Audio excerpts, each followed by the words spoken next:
Isang taon matapos ikasal, nag-renew ng vows ang kachika minute natin si Pia Guanyo at asawa niyang si Steve Mago sa Tagaytay last Saturday. Isinabay rin po sa event ang dedication ng kanilang panganay na si Scarlett Janine. Makichika kay Nelson Canlas. Exclusive. Sa ilalim ng buwan, sa simoy ng malamig na hangin, idinaos ang renewal of vows ni Pia Guanyo at Steve Mago sa isang eksklusibong garden restaurant sa Tagaytay City. I am here to commit once more my earthly life. I promise not to let one day pass when you do not feel that you are the most important person in my life.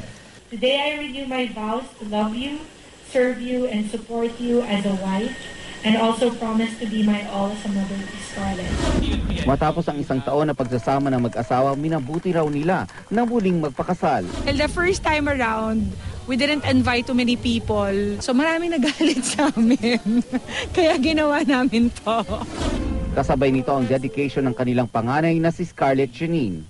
Kasama sa mga ninong at ninang ang 24 oras anchors na sina Mike Enriquez at Mel Tiangco na ipinoksi ni Vicky Morales.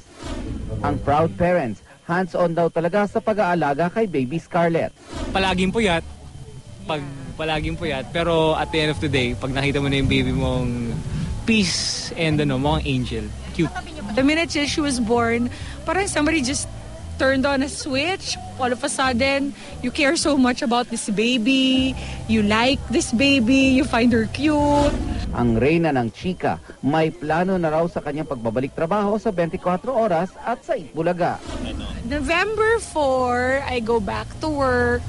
Buti na lang I have a choice naman to bring her with me, although she's going to stay in my condo in Pasig while I'm working, so I can keep going back to her in between shows. Mula sa Tagaytay City, Nelson Canlas updated sa Showbiz Happening.